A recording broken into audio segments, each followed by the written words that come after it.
मनसाराम ने झल्लाकर कहा। नहीं नहीं, 100 बार नहीं, मैं घर नहीं जाऊंगा। मुझे अस्पताल ले चलिए और घर के सब आदमियों को मना कर दीजिए कि मुझे देखने ना आए। मुझे कुछ नहीं हुआ है, बिल्कुल बीमार नहीं हूँ।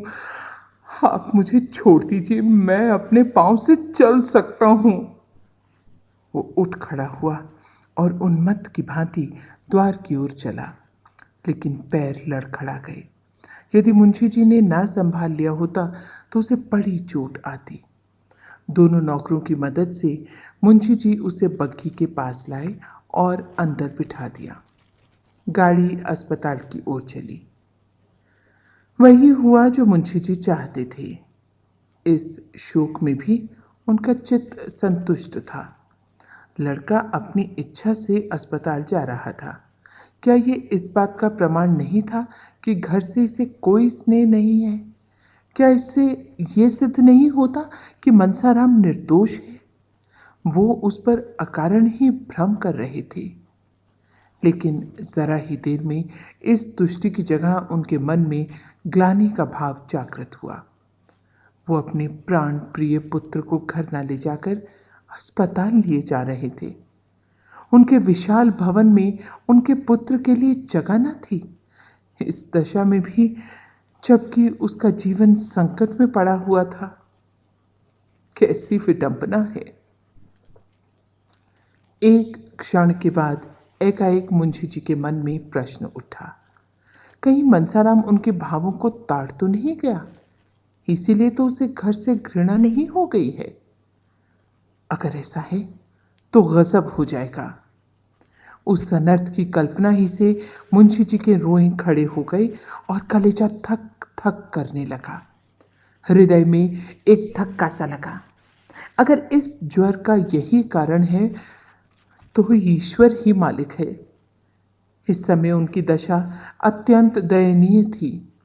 वो आग जो उन्होंने अपने ठिठुरे हुए हाथों को सेकने के लिए जलाई थी, अब उनके घर में लगी जा रही थी। इस करुणा, शोक, पश्चाताप और शंका से उनका चित्त घबरा उठा। उनके गुप्त रुदन की ध्वनि बाहर निकल सकती तो सुनने वाले रो पड़ते। उनके आंसू बाहर निकल सकते तो उनका तार बंध जाता। उन्होंने पुत्र के वर्णहीन मुख की ओर एक बार वात्सल्यपूर्ण नेत्रों से देखा। वेदना से विकल होकर उसे छाती से लगा लिया और इतना रोए कि हिचकी बंध गई। सामने अस्पताल का फाटक दिखाई दे रहा था। अनुच्छेद 11। मुंशी तोताराम संध्या समय कचहरी से घर पहुंचे तो निर्मला ने पूछा, उन्हें देखा? क्या हाल है? मुंशी जी ने देखा कि निर्मला के मुख पर नाम मात्र को भी शोक या चिंता का चिन्ह नहीं है। उसका बनाव श्रृंगार और दिनों से भी कुछ गाढ़ा हुआ है। मसलन वो गले में हार ना पहनती थी, पर आज वो भी गले में शोभा दे रहा था। झूमर से भी उसे बहुत प्रेम था, पर आज वो भी महीन रेशमी साड़ी के नीचे काले काले केशों के ऊपर फानूस के दीपक की भांति चमक रहा था। मुंशी जी ने मुंह फेर कर कहा, बीमार है, और क्या हाल बताऊं? निर्मला, तुम तो उन्हें यहाँ लाने गए थे? मुंशी जी ने झुंझुलाकर कहा, वो नहीं आता तो क्या मैं जबरदस्ती उठा लाता? कितना समझाया कि बेटा घर चलो, वहां तुम्हें कोई तकलीफ ना होने पावेगी, लेकिन घर का नाम सुनकर उसे जैसे दूना ज्वर हो जाता है। कहने लगा, मैं यहां मर जाऊंगा लेकिन घर ना जाऊंगा। आखिर मजबूर होकर अस्पताल पहुंचा आया, और क्या करता। रुक्मिणी भी आकर बरामदे में खड़ी हो गई थी। बोली, वो जन का हट्टी है, यहाँ किसी तरह ना आएगा, और ये भी देख लेना वहां अच्छा भी ना होगा। मुंशी जी ने कातर स्वर में कहा, तुम 2-4 दिन के लिए वहां चली जाओ तो बड़ा अच्छा हो बहन। तुम्हारे रहने से उसे तस्कीन होती रहेगी। मेरी बहन, मेरी ये विनय मान लो। अकेले वो रो रो कर प्राण दे देगा। बस हाय अम्मा की रट लगाकर रोया करता है। मैं वहीं जा रहा हूँ, मेरे साथ ही चलो। उसकी दशा अच्छी नहीं बहन, वो सूरत ही नहीं रही। देखें ईश्वर क्या करते हैं। ये कहते कहते मुंशी जी की आंखों में आंसू आ गए, लेकिन रुक्मिणी अविचलित भाव से बोली, मैं जाने को तैयार हूँ। मेरे वहाँ रहने से अगर मेरे लाल के प्राण बच जाएं तो मैं सिर के बल दौड़ी जाऊं। लेकिन मेरा कहना गिरह में बांध लो भैया, वहाँ वो अच्छा ना होगा। मैं उसे खूब पहचानती हूँ।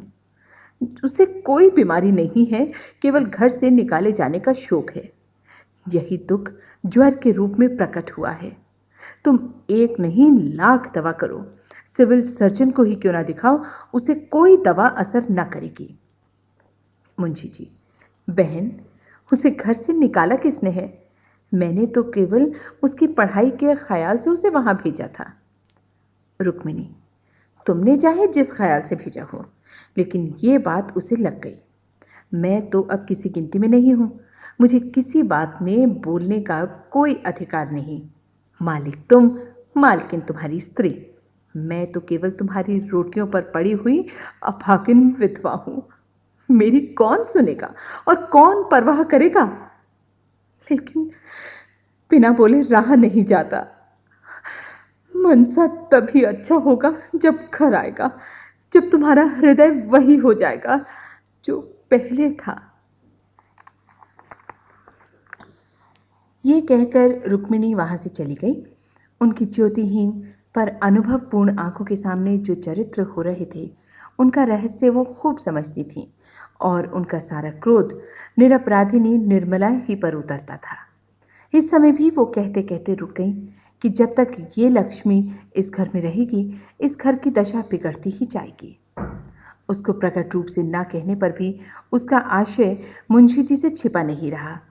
उनके चले जाने पर मुंशी जी ने सिर झुका लिया और सोचने लगे।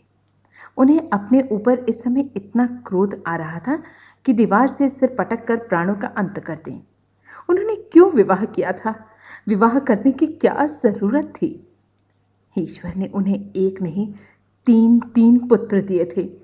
उनकी अवस्था भी 50 के लगभग पहुंच ही गई थी। फिर उन्होंने क्यों विवाह किया? क्या इसी बहाने ईश्वर को उनका सर्वनाश करना मंजूर था?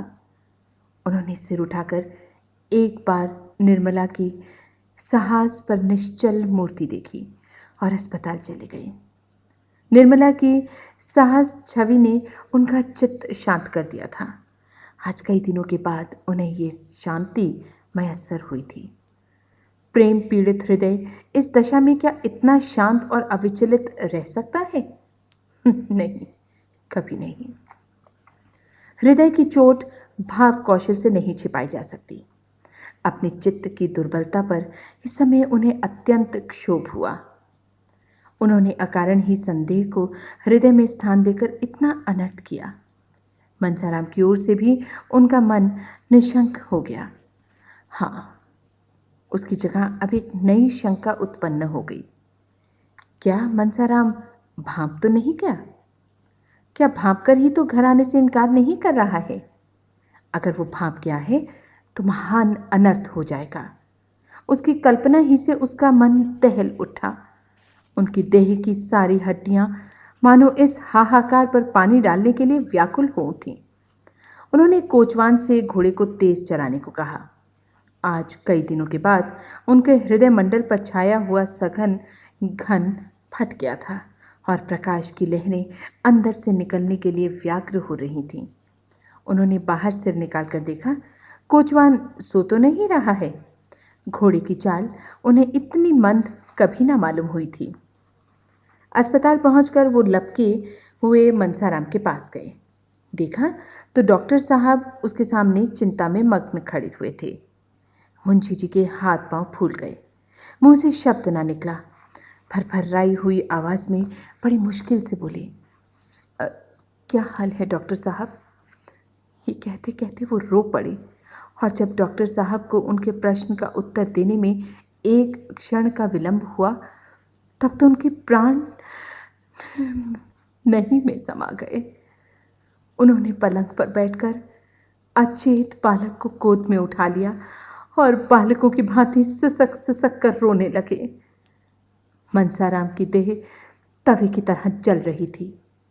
मनसाराम ने एक बार आंखें खोली आह! कितनी भयंकर और उसके साथ ही कितनी दीन दृष्टि थी। मुंशी जी ने बालक को कंठ से लगाकर डॉक्टर से पूछा, क्या हाल है साहब? आप चुप क्यों हैं? डॉक्टर ने संदिग्ध स्वर से कहा, हाल जो कुछ है वो आप देख ही रहे हैं। 106 डिग्री का ज्वर है और मैं क्या बताऊं, अभी ज्वर का प्रकोप बढ़ता ही जाता है। मेरे किए जो कुछ हो सकता है कर रहा हूं। ईश्वर मालिक हैं, जब से आप गए हैं मैं 1 मिनट के लिए भी यहां से नहीं हिला, भोजन तक नहीं कर सका। हालत इतनी नाजुक है कि 1 मिनट में क्या हो जाएगा नहीं कहा जा सकता। ये महाज्वर है, बिल्कुल होश नहीं है। रह रह कर डिलीरियम का दौरा सा हो जाता है। क्या घर में इन्हें किसी ने कुछ कहा है? बार बार अम्मा जी तुम कहाँ हो, यही आवाज़ मुंह से निकलती है। डॉक्टर साहब ये कह ही रहे थे कि सहसा मनसाराम उठकर बैठ गया और थक्के से मुंशी जी को चारपाई से नीचे धकेलकर उन्मत्त स्वर में बोला, क्यों धमकाते हैं आप? मार डालिए, मार डालिए, अब भी मार डालिए। तलवार नहीं मिलती, रस्सी का फंदा है या वो भी नहीं, मैं अपने गले में लगा लूंगा। हाँ माँ जी, तुम कहाँ हो? ये कहते कहते वो फिर अचेत होकर गिर पड़ा। मुंशी जी एक क्षण तक मनसाराम की शिथिल मुद्रा की ओर व्यथित नेत्रों से ताकते रहे। फिर सहसा उन्होंने डॉक्टर साहब का हाथ पकड़ लिया और अत्यंत दीनतापूर्ण आग्रह से बोले, डॉक्टर साहब, इस लड़के को बचा लीजिए, ईश्वर के लिए बचा लीजिए, नहीं मेरा सर्वनाश हो जाएगा। मैं अमीर नहीं हूँ, लेकिन आप जो कहेंगे वो हासिल करूँगा, इसे बचा लीजिए। आप बड़े से बड़े डॉक्टरों को बुलाइए और उनकी राय लीजिए, मैं सब खर्च दूंगा। इसकी ये दशा अब नहीं देखी जाती। हाय मेरा होनहार बेटा। डॉक्टर साहब ने करुण स्वर में कहा, बाबू साहब, मैं आपसे सत्य कह रहा हूँ कि मैं इनके लिए अपनी तरफ से कोई बात उठा नहीं रखा हूँ। अब आप दूसरे डॉक्टरों से सलाह लेने को कहते हैं। अभी डॉक्टर लहरी, डॉक्टर भाटिया और डॉक्टर माथुर को बुलाता हूँ, विनायक शास्त्री को भी बुला लेता हूँ, लेकिन मैं आपको व्यर्थ का आश्वासन नहीं देना चाहता। हालत नाजुक है। मुंशी जी ने रोते हुए कहा, नहीं डॉक्टर साहब, ये शब्द मुंह से ना निकालिए। हालत इसके दुश्मनों की नाजुक हो, ईश्वर मुझ पर इतना कोप ना करेगा। आप कलकत्ता और बंबई के डॉक्टरों को तार दीजिए, मैं जिंदगी भर आपकी गुलामी करूंगा।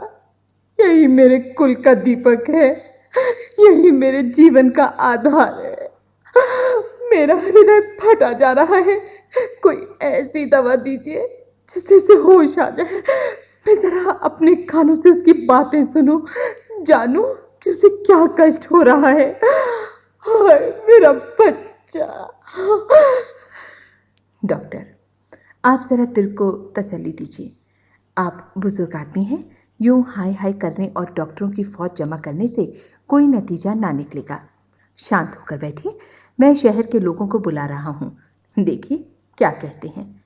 आप तो खुद ही बदहवास हुए जाते हैं। मुंशी जी, अच्छा डॉक्टर साहब, मैं अब ना बोलूँगा, जबान तक ना खोलूँगा, आप जो चाहे करें। बच्चा अब आपके हाथ में है, आप ही उसकी रक्षा कर सकते हैं। मैं इतना ही चाहता हूँ कि जरा इसे होश आ जाए, मुझे पहचान ले, मेरी बातें समझने लगे। क्या कोई ऐसी संजीवनी बूटी नहीं, मैं इससे 2-4 बातें कर लेता। ये कहते कहते मुंशी जी आवेश में आकर मनसाराम से बोले, बेटा जरा आंखें खोलो, कैसा जी है? मैं तुम्हारे पास बैठा हुआ रो रहा हूँ, मुझे तुमसे कोई शिकायत नहीं है, मेरा दिल तुम्हारी ओर से बिल्कुल साफ है।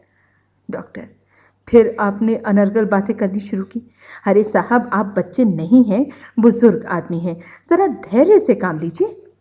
मुंशी जी, अच्छा डॉक्टर साहब, अब ना बोलूँगा, खता हुई, आप जो चाहे कीजिए, मैंने सब कुछ आप पर छोड़ दिया। कोई ऐसा उपाय नहीं है जिससे मैं इसे इतना समझा सकूं कि मेरा दिल साफ है?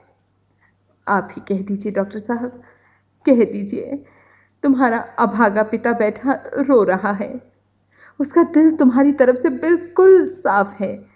उसे कुछ भ्रम हुआ था, वो अब दूर हो गया। बस इतना ही कह दीजिए। मैं और कुछ नहीं चाहता। मैं चुपचाप बैठा हूँ, जबान तक नहीं खोलता, लेकिन आप इतना ज़रूर कह दीजिए। डॉक्टर, ईश्वर के लिए बाबू साहब ज़रा सब्र कीजिए, वरना मुझे मजबूर होकर आपसे कहना पड़ेगा कि घर जाइए। मैं ज़रा दफ्तर में जाकर डॉक्टरों को ख़त लिख रहा हूँ। आप चुपचाप बैठे रहिएगा।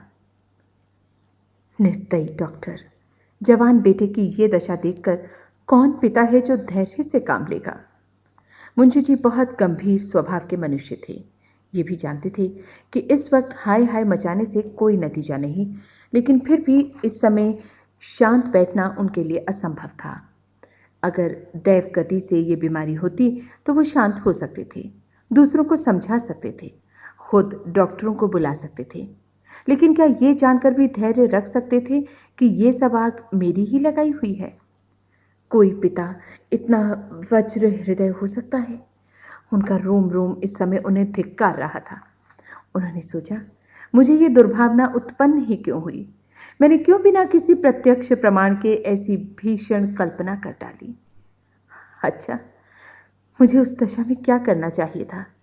जो कुछ उन्होंने किया, उसके सिवा वो और क्या करते? इसका वो निश्चय न कर सके।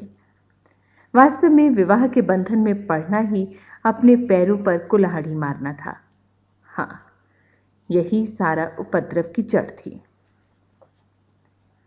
मगर मैंने ये कोई अनोखी बात नहीं की। सभी स्त्री पुरुष विवाह करते हैं, उनका जीवन आनंद से कटता है। आनंद की इच्छा से ही तो हम विवाह करते हैं। मोहल्ले में सैकड़ों आदमियों ने दूसरी, तीसरी, चौथी, यहाँ तक कि सातवीं शादियां की हैं, और मुझसे भी कहीं अधिक अवस्था में। वो जब तक जिए आराम से ही जिए। ये भी नहीं हुआ कि सभी स्त्री से पहले मर गए हों। दुहाज तिहाज होने पर भी कितने ही फिर रंडुए हो गए। अगर मेरी जैसी दशा सबकी होती तो विवाह का नाम ही कौन लेता? मेरे पिताजी ने 55वें वर्ष में विवाह किया था और मेरे जन्म के समय उनकी अवस्था 60 से कम न थी। हाँ, इतनी बात ज़रूर है कि तब और अब में कुछ अंतर हो गया है। पहले स्त्रियां पढ़ी लिखी ना होती थी, पति चाहे कैसा ही हो उसे पूज्य समझती थी। ये बात हो कि पुरुष सब कुछ देखकर भी बेहयाई से काम लेता हो, अवश्य यही बात है। जब युवक वृद्धा के साथ प्रसन्न नहीं रह सकता तो युवती क्यों किसी वृद्ध के साथ प्रसन्न रहने लगी? लेकिन मैं तो कुछ ऐसा बुढ़ा ना था। मुझे देखकर कोई 40 से अधिक नहीं बता सकता। कुछ भी हो, जवानी ढल जाने पर जवान औरत से विवाह करके कुछ ना कुछ बेहयाई जरूर करनी पड़ती है, इसमें संदेह नहीं। स्त्री स्वभाव से लज्जाशील होती है, कुलटाओं की बात तो दूसरी है, पर साधारणतः स्त्री पुरुष से कहीं ज्यादा संयमशील होती है। जोड़ का पति पाकर वो चाहे पर पुरुष से हंसी दिल्लगी कर ले, पर उसका मन शुद्ध रहता है। बेजोड़ विवाह होने से वो चाहे किसी की ओर आंख उठाकर ना देखे, पर इसका चित्त दुखी रहता है। वो पक्की दीवार है, उसमें सबरी का असर नहीं। ये कच्ची दीवार है और उसी वक्त तक खड़ी रहती है जब तक इस पर सबरी ना चलाई जाए। इन्हीं विचारों में पड़े पड़े मुंशी जी को एक झपकी आ गई। मन के भाव ने तत्काल स्वप्न का रूप धारण कर लिया। क्या देखते हैं कि उनकी पहली स्त्री मनसाराम के सामने खड़ी कह रही है, स्वामी, ये तुमने क्या किया? जिस बालक को मैंने अपना रक्त पिला पिला कर पाला, उसके तुमने इतनी निर्दयता से मार डाला। ऐसे आदर्श चरित्र बालक पर तुमने इतना घोर कलंक लगा दिया। अब बैठे क्या बिसूरते हो? तुमने उससे हाथ धो लिया। मैं तुम्हारे निर्दयी हाथों से छीनकर उसे अपने साथ लिए जाती हूँ। तुम तो इतने शक्की कभी ना थे। क्या विवाह करते ही शक को भी गले बांध लिया? इस कोमल हृदय पर इतना कठोर आघात, इतना भीषण कलंक, इतना बड़ा अपमान सहकर जीने वाले कोई बेहया होंगे। मेरा बेटा नहीं सह सकता। ये कहते कहते उसने बालक को गोद में उठा लिया और चली। मुंशी जी ने रोते हुए उसकी गोद से मनसाराम को छीनने के लिए हाथ बढ़ाया तो आंखें खुल गईं और डॉक्टर लहरी, डॉक्टर भाटिया आदि आधे दर्जन डॉक्टर उनको सामने खड़े दिखाई दिए। अनुच्छेद 12। 3 दिन गुजर गए और मुंशी जी घर न आए। रुक्मिणी दोनों वक्त अस्पताल जाती और मनसाराम को देखाती थी। दोनों लड़के भी जाते थे, पर निर्मला कैसे जाती? उसके पैरों में तो बेड़ियां पड़ी हुई थीं। वो मनसाराम की बीमारी का हाल चाल जानने के लिए व्यग्र रहती थी। यदि रुक्मिणी से कुछ पूछती तो ताने मिलते थे और लड़कों से पूछती तो बेसिर पैर की बातें करने लगते थे। एक बार खुद जाकर देखने के लिए उसका चित्त व्याकुल हो रहा था। उसे ये भय होता था कि संदेह ने कहीं मुंशी जी के पुत्र प्रेम को शिथिल न कर दिया हो। कहीं उनकी कृपणता ही तो मनसाराम के अच्छे होने में बाधक नहीं हो रही है। डॉक्टर किसी के सगे नहीं होते, उन्हें तो अपने पैसों से काम है। मुर्दा दोजख में जाए या बेहिश्त में। उसके मन में प्रबल इच्छा होती थी कि जाकर अस्पताल के डॉक्टर को 1000 की थैली देकर कहे, इन्हें बचा लीजिए, ये थैली आपकी भेंट है। पर उसके पास ना तो इतने रुपए ही थे, ना इतना साहस ही था। अब भी यदि वहां पहुंच सकती तो मनसाराम अच्छा हो जाता। उसकी जैसी सेवा शुश्रूषा होनी चाहिए वैसी नहीं हो रही है। नहीं तो क्या 3 दिन तक ज्वर ही ना उतरता? ये दैहिक ज्वर नहीं, मानसिक ज्वर है और चित्त के शांत होने ही से इसका प्रकोप हो सकता है। अगर वो वहां रात भर बैठी रह सकती और मुंशी जी जरा भी मन मैला न करते तो कदाचित मनसाराम को विश्वास हो जाता कि पिताजी का दिल साफ है और फिर अच्छे होने में देर न लगती। लेकिन ऐसा होगा? मुंशी जी उसे वहां देखकर प्रसन्नचित्त रह सकेंगे? क्या अब भी उनका दिल साफ नहीं हुआ? यहां से जाते समय तो ऐसा ज्ञात हुआ था कि वो अपने प्रमाद पर पछता रहे हैं। ऐसा तो ना होगा कि उसके वहां जाते ही मुंशी जी का संदेह फिर भड़क उठे और वो बेटे की जान लेकर ही छोड़े। इस दुविधा में पड़े पड़े 3 दिन गुजर गए और ना घर में चूल्हा जला, ना ही किसी ने कुछ खाया। लड़कों के लिए बाजार से पूरियां ली जाती थी। रुक्मिणी और निर्मला भूखी ही सो जाती थी। उन्हें भोजन की इच्छा ही ना होती। चौथे दिन जियाराम स्कूल से लौटा तो अस्पताल होता हुआ घर आया।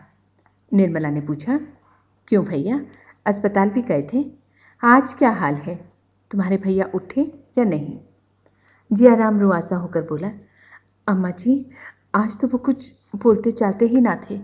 चुपचाप चारपाई पर पड़े जोर जोर से हाथ पांव पटक रहे थे। निर्मला के चेहरे का रंग उड़ गया। घबराकर पूछा, तुम्हारे बाबूजी वहां ना थे? जियाराम, थे क्यों नहीं, आज वो बहुत रोते थे। निर्मला का कलेजा थक थक करने लगा। पूछा, डॉक्टर लोग वहां ना थे? जियाराम, डॉक्टर भी खड़े थे और आपस में कुछ सलाह कर रहे थे। सबसे बड़ा सिविल सर्जन अंग्रेजी में कह रहा था कि मरीज की देह में कुछ ताज़ा खून डालना चाहिए। इस पर भी बाबूजी ने कहा, मेरी देह से जितना खून चाहे ले लीजिए। सिविल सर्जन ने हंसकर कहा, आपके ब्लड से काम नहीं चलेगा, किसी जवान आदमी का ब्लड चाहिए। आखिर उसने पिचकारी से कोई दवा भैया के बाजू में डाल दी। 4 अंगुल से कम की सुई ना रही होगी, पर भैया मिनके तक नहीं। मैंने तो मारे डर के आंखें बंद कर ली। बड़े बड़े महान संकल्प आवेश में ही जन्म लेते हैं। कहाँ तो निर्मला भय से सूखी जाती थी, कहाँ उसके मुंह पर दृढ़ संकल्प की आभा झलक पड़ी। उसने अपनी देह का ताज़ा खून देने का निश्चय कर लिया। अगर उसके रक्त से मनसाराम के प्राण बच जाएं, तो वो बड़ी खुशी से उसकी अंतिम बूंद तक दे डालेगी। अब जिसका जो जी चाहे समझे, वो कुछ परवाह ना करेगी। उसने जियाराम से कहा, तुम लपक कर एक इक्का बुला लो, मैं अस्पताल जाऊंगी। जियाराम, वहां तो इस वक्त बहुत से आदमी होंगे, जरा रात हो जाने दीजिए। निर्मला, नहीं, तुम अभी एक इक्का बुला लो। जियाराम, कहीं बाबूजी बिगड़े ना। निर्मला, बिगड़ने दो, तुम अभी जाकर सवारी लाओ। जिया, मैं कह दूंगा, अम्मा जी ही ने मुझसे सवारी मंगाई थी। निर्मला, कह देना। जियाराम तो उधर तांगा लाने गया। इतनी देर में निर्मला ने सिर में कंघी की, जूड़ा बांधा, कपड़े बदले, आभूषण पहने, पान खाया और द्वार पर आकर तांगे की राह देखने लगी। रुक्मिणी अपने कमरे में बैठी हुई थी। उसे इस तैयारी से आते देखकर बोली, कहाँ जाती हो बहू? निर्मला, जरा अस्पताल तक जाती हूँ। रुक्मिणी, वहां जाकर क्या करूँगी? निर्मला, कुछ नहीं करूँगी, क्या करने वाले तो भगवान हैं। देखने को जी चाहता है। रुक्मिणी, मैं कहती हूँ मत जाओ। निर्मला ने विनीत भाव से कहा, अभी चली आऊँगी दीदी जी। जी आराम कह रहे थे कि इस वक्त उनकी हालत अच्छी नहीं है। जी नहीं मानता, आप भी चलिए ना। रुक्मिणी, मैं देख आई हूँ, इतना ही समझ लो कि अब बाहरी खून पहुँचाने पर ही जीवन की आशा है। कौन अपना ताज़ा खून देगा और क्यों देगा? उसमें भी तो प्राणों का भय है। निर्मला, इसीलिए तो मैं जाती हूँ। मेरे खून से क्या काम ना चलेगा? रुक्मिणी, चलेगा क्यों नहीं, जवान ही का तो खून चाहिए, लेकिन तुम्हारे खून से मनसाराम की जान बचे, इससे ये कहीं अच्छा है कि उसे पानी में बहा दिया जाए। तांगा आ गया। निर्मला और जियाराम दोनों जा बैठे। तांगा चला। रुक्मिणी द्वार पर खड़ी देर तक रोती रही। आज पहली बार उसे निर्मला पर दया आई। उसका बस होता तो वह निर्मला को बांध रखती। करुणा और सहानुभूति का आवेश उसे कहाँ लिए जाता है, ये वो अप्रकट रूप से देख रही थी। आह, ये दुर्भाग्य की प्रेरणा है, ये सर्वनाश का मार्ग है। निर्मला अस्पताल पहुंची तो दीपक जल चुके थे। डॉक्टर लोग अपनी राय देकर विदा हो चुके थे। मनसाराम का ज्वर कुछ कम हो गया था। वो टकटकी लगाए हुए द्वार की ओर देख रहा था। उसकी दृष्टि उन्मुक्त आकाश की ओर लगी हुई थी, मानो किसी देवता की प्रतीक्षा कर रहा हो। वो कहाँ है, किस दशा में है, इसका उसे कुछ ज्ञान न था। सहसा निर्मला को देखते ही वो चौंक कर उठ बैठा। उसकी समाधि टूट गई। उसकी विलुप्त चेतना प्रदीप्त हो गई। उसे अपनी स्थिति का, अपनी दशा का ज्ञान हो गया, मानो कोई भूली हुई बात याद आ गई हो। उसने आंखें फाड़कर निर्मला को देखा और मुंह फेर लिया। एकाएक मुंशी जी तीव्र स्वर में बोले, तुम यहां क्या करने आई? निर्मला अवाक रह गई। वो बतलाए कि क्या करने आई। इतने सीधे से प्रश्न का भी वो क्या कोई जवाब दे सकी? वो क्या करने आई थी? इतना जटिल प्रश्न किसके सामने आया होगा? घर का आदमी बीमार है, उसे देखने आई है। ये बात क्या बिना पूछे नामालूम हो सकती थी? फिर प्रश्न क्यों? वो हतबुद्धि सी खड़ी रही, मानो संज्ञाहीन हो गई हो।